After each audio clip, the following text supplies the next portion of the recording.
Hi all, Cindy here. Hey, today we're going to paint a ladybug on a flower, and this is more of a botanical picture, so we're going to do a lot of layering, and you always add in the light first, and then we're going to continue to add in colors, and it's going to create this picture where it looks really three-dimensional. And to start my picture off, I started working wet on wet just with the little ladybug. And all I want you to do at this point is just outline that bug and lay some of your colors in. You're going to add in more dark reds later, and it's going to make this guy really pop out. And notice that I do have some blue in there, and that is because the color of the white and the reflection on the bug is actually this blue. So just follow along and take your time with this. Make sure that you always dry in between the layers. So when I am placing my paint on paper like this, I am doing a lot of layering. And I'll add some color in, I'll let it dry, and then I'll go for my next layer. So that's the process that we're using with this painting, and you want to be real patient and let the layers dry in between. And that's because you're letting the paint soak down into the paper. It's not just going to be on the surface, it's going to go deep into that paper, and that's what you want for this.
All right, you have to be very careful when you do this.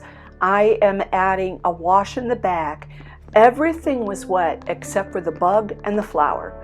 Everything else was wet. Then I began to dab color in on the background. I'm dabbing it, I want it blurry, I don't want to have a lot of detail.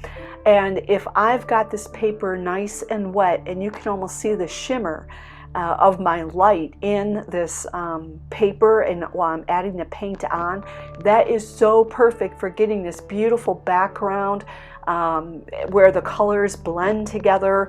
And because of how wet this is, I can tilt the paper and I can turn it around in different ways, and it's going to spread the paint in those different directions.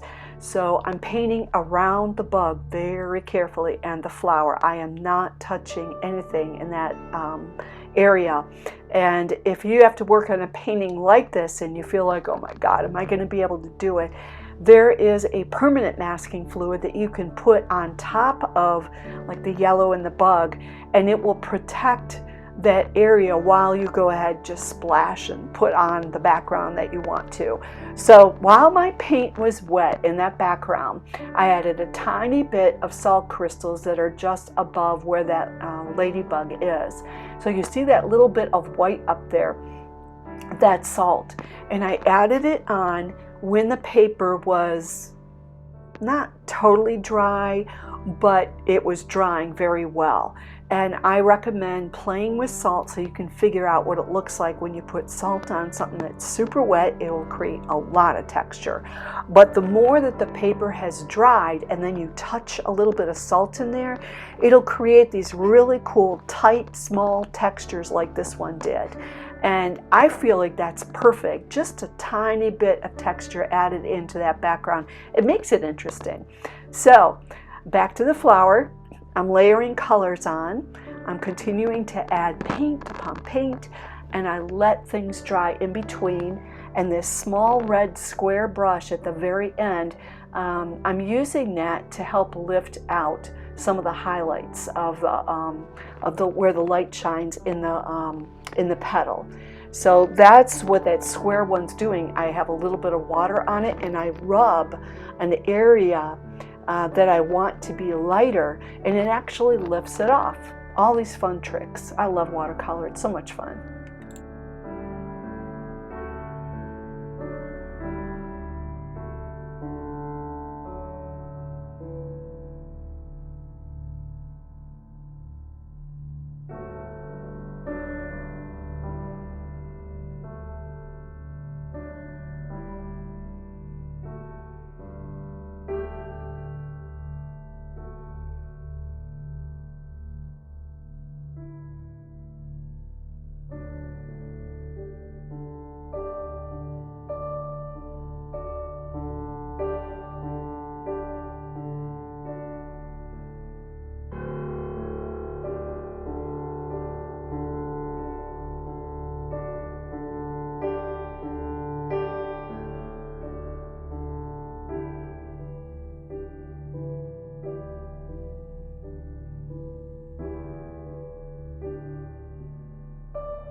In watercolor, you can't see the light unless you've got the shadows in the dark.